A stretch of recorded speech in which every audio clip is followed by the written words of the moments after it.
The hum of the industrial shredder was the only heartbeat in the offices of Thorne and Associates after 6 p.m.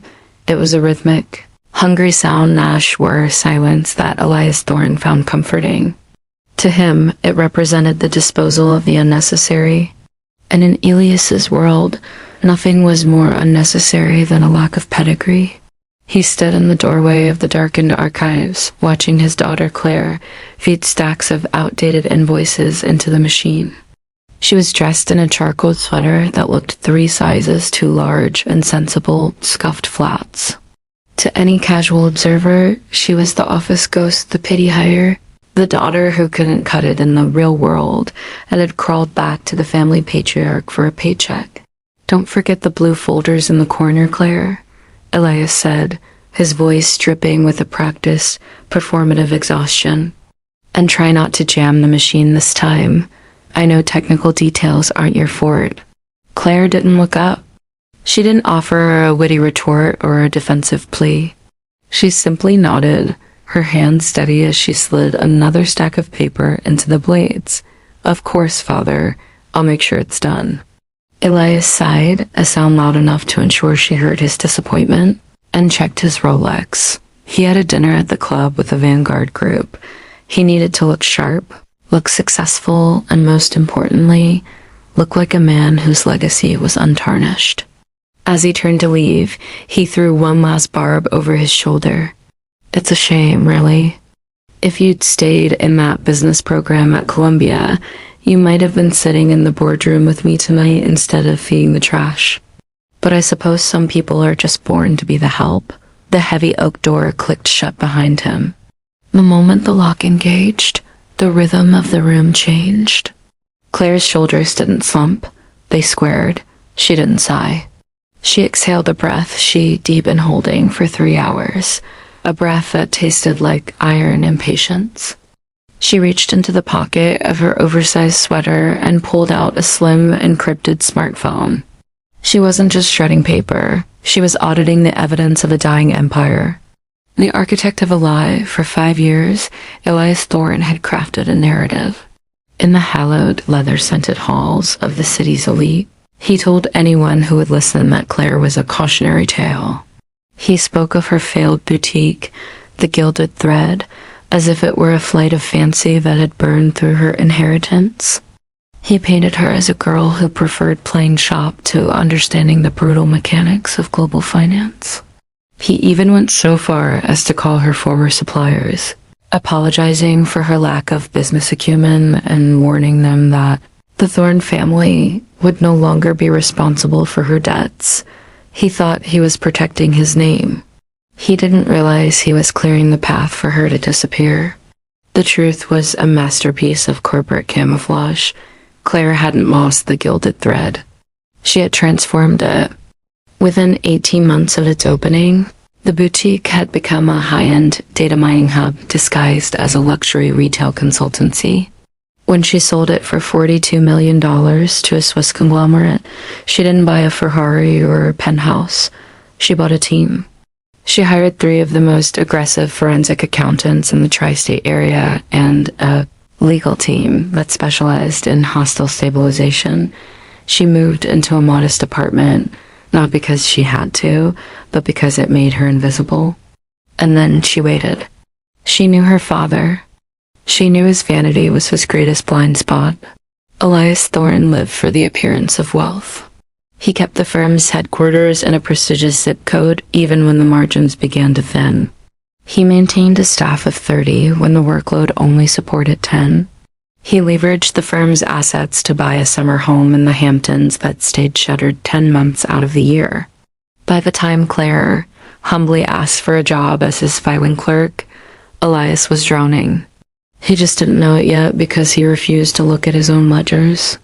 The silent takeover.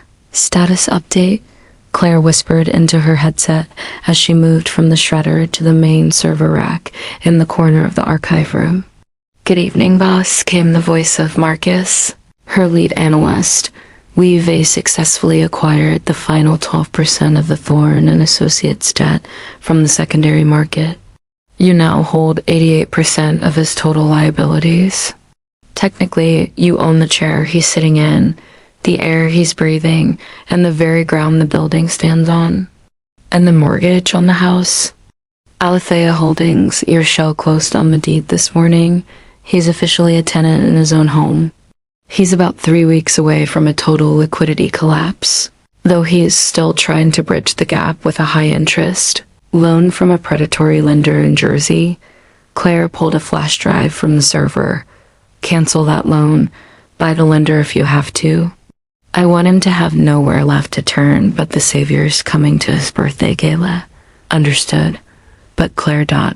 Why the filing? Why the disappointment act for 5 years? You could have crushed him 3 years ago.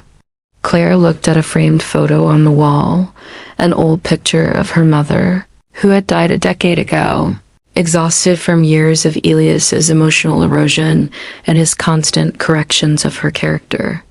Because, Marcus, Claire said, her voice cold as a winter morning, if I crushed him 3 years ago, he would have blamed the market. He would have blamed bad luck. He would have played the martyr. For this to work, he has to believe he is at his most successful. He has to be standing on the highest peak he can reach so that when the floor vanishes, the fall is long enough for him to realize exactly who is holding the rope. The shadow CEO for the next 3 weeks, Claire played her role to perfection. She endured the advice her father gave her at the dinner table about finding a nice, stable man to take care of her since she clearly couldn't take care of herself. She smiled when he introduced her to a potential suitor, a vapid son of a business rival as my eldest, who's currently assisting me with some sensitive organizational restructuring. He meant filing. She watched as Elias spent the last of his accessible cash on the 60th birthday gala. It was to be his resurrection party. He had spent months courting a mysterious entity known only as Alethea Holdings. He believed they were an angel investment firm coming to inject $50 million into Thorne and Associates. He didn't find it suspicious that Alethea only communicated through high-priced attorneys. He didn't find it odd that they required a total restructuring of the company's ownership as a condition of the deal. He only saw the dollar signs. He only saw the chance to stand before his peers and prove that Elias Thorne was still the king of the mountain. A day before the party, Elias walked into the archives. He found Claire sitting on the floor, surrounded by boxes of old blueprints. "Look at you," he sneered, tossing a garment bag onto a chair, covered in dust. "I've bought you a dress for tomorrow. Wear it. Try to look like a thorn, even if you don't act like one. I'm announcing a partnership that will put this firm back on the map. I don't want people thinking I can't even afford to dress my own daughter." Claire looked at the bag. It was a drab, modest thing, the kind of dress a Victorian governess might wear. "I'll be there, Father," she said softly. "Good. Don't speak unless spoken to. I've told the CEO of Alethea that you're just ... temporary help. I don't want to complicate the negotiations by explaining your history of failures." "I understand," Claire said, her fingers grazing the edge of a business card in her pocket, a card that didn't say filing clerk. It said owner. "I won't say a word until the time is right." As Elias walked out, his chest puffed with the unearned pride of a man who thinks he's won, Claire finally allowed herself a small, sharp smile. The stage was set. The 43 guests were invited. The champagne was on ice. And the man who had spent 5 years calling his daughter a disappointment was about to find out that the only thing he had actually built was his own gilded cage. The grand ballroom of the Pier Hotel was a masterclass in performative wealth. Crystal chandeliers hummed with a light that cost more per hour than Claire's clerical salary for a month. Gold-leafed molding framed the walls, and the air was thick with the scent of $400 an ounce cologne and the frantic, electric energy of people who smelled a deal in the water. Elias Thorne stood at the center of it all, a king in a tuxedo that fit him like armor. He looked younger than 60, his skin taut from a recent procedure, his hair silvered to perfection. To the 43 guests sipping vintage Craig, he was a titan. To Claire, standing near the velvet curtains of the service entrance, he was a hollowed-out tree, held upright only by the termites she had sent to eat him from the inside. She wasn't wearing the governess dress he bought her. She had left it in the office shredder. Instead, she wore a bespoke silk gown, the color of midnight, tailored so sharply it looked like it could draw blood. She kept a waiter's jacket draped over her shoulders as she moved through the shadows, remaining the invisible ghost she had spent 5 years perfecting. Ladies and gentlemen, colleagues, friends, Elias's voice boomed, amplified by the state-of-the-art sound system. He tapped a sterling silver spoon against his flute. The room fell into a respectful, hungry hush. 60 years, Elias began, his eyes misting with rehearsed emotion. It's a milestone that makes a man look back. I look at this room, at Thorne and Associates, and I see a legacy of strength. But a legacy is only as good as its future. And as many of you know, my own blood hasn't always been up to the task of carrying that torch. A ripple of polite, pitying laughter moved through the crowd. A few guests glanced toward the back of the room, looking for the struggling waitress they'd heard so much about. My daughter Claire, Elias said, gesturing vaguely toward the shadows where she stood. She's here tonight, somewhere. She's been helping me with the filing lately. It's honest work for a girl who couldn't quite handle the pressures of the boardroom. But tonight isn't about the disappointments of the past. It's about the brilliance of the future. Claire felt the weight of 43 pairs of eyes, some mocking, some indifferent, searching for her. She didn't flinch. She just felt the heavy, rectangular weight of the business card in her clutch. Tonight, Elias shouted, his voice rising in a crescendo of triumph. I am proud to announce that Thorne and Associates is entering into a majority partnership with Alethea Holdings. Their CEO, a visionary who saw the inherent value in my life's work, has signed the papers to clear our overhead and lead us into a new era of global dominance. I haven't had the pleasure of meeting the CEO in person. Their legal team is quite protective, but I am told they are in the building tonight. Elias looked toward the main entrance, expecting a tall, suit-clad man to stride through the doors. Nothing happened. Is the representative here? Elias asked, a flicker of sweat appearing at his hairline. The CEO of Alethea? Claire let the waiter's jacket slip from her shoulders. She stepped out of the shadows and into the pool of light at the center of the ballroom. The midnight blue silk shimmered. She didn't look like a waitress. She didn't look like a dropout. She looked like the person who owned the room. Claire? Elias hissed, his smile faltering but staying pinned to his face. Get back. This is a business announcement. Go find some more champagne for the guests. Claire ignored him. She walked up the 3 steps of the dais. The guests whispered, the sound like dry leaves skittering across pavement. You're right, Father, Claire said, her voice low but perfectly captured by the microphone Elias was still holding. Alethea is here. She reached into her bag and pulled out a single, matte black business card with a gold embossed logo.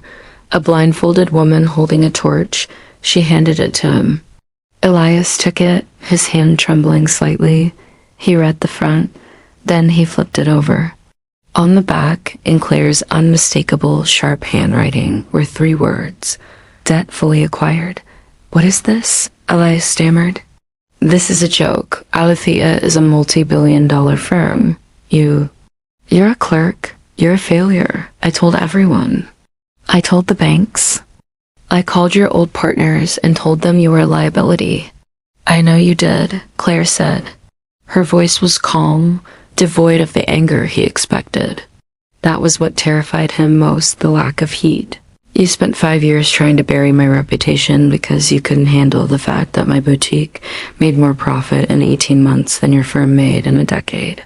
You needed me to be a failure so you could feel like a success. The room was so silent you could hear the ice melting in the glasses. I didn't buy your debt to save you, Elias, Claire continued, stepping closer until she was inches from his face. I bought it to ensure no one else could. You've been insolvent since 2023. You've been using client escrow accounts to pay your mortgage. That's a felony, by the way. My forensic team found the trail in those blue folders you told me to shred. Elias's face went from pale to a sickly mottled purple. You wouldn't. I'm your father. You were a landlord, Claire corrected. And as of 6 o'clock tonight, the eviction notice was posted on the front door of the estate. The Thorne legacy didn't die because of me. It died because you spent 40 years building a house of cards and 5 years mocking the only person who could have taught you how to build a foundation. She turned to the audience. The 43 guests, the elite of the city, looked at Elias as if he were a ghost. In their world, there was no greater sin than being poor while pretending to be rich. The bar is closed, Claire announced to the room. The party is over. And for those of you who stood by and laughed while my father turned my name into a punchline for 5 years, don't worry, my firm has your portfolios too. We'll be in touch on Monday. The exodus was frantic. Within 10 minutes, the ballroom was empty of everyone but the catering staff and the 2 people on the stage. Elias slumped into a gilded chair, the business card fluttering to the floor. He looked small. For the first time in his life, he looked his age. Where am I supposed to go? He whispered. Claire looked down at him. She thought of the 5 years of warnings he'd sent to her colleagues. She thought of the way he'd made her mother feel small until she simply faded away. She thought of the governess dress. There's a studio apartment above a laundromat downtown, Claire said, echoing the lie he'd told his friends for years. I hear the rent is reasonable. I've paid the first month for you. After that, I suggest you find some honest work. She walked off the stage, her heels clicking a steady, rhythmic beat against the marble. Claire, he shouted after her, his voice cracking. I'm your father. You can't leave me with nothing. Claire paused at the heavy oak doors. She didn't turn around. I'm not leaving you with nothing, Elias, she said. I'm leaving you with the truth. It's what you've been terrified of for 60 years.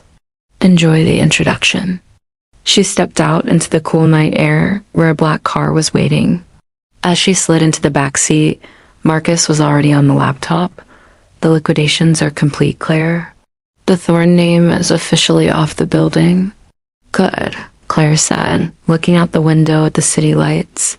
For 5 years, she had been a ghost. Tonight, she was the architect. Tell the team to take the weekend off. Monday, we start on the Vanguard group. The car pulled away from the curb, leaving the pier and the wreckage of a father's vanity far behind in the rearview mirror.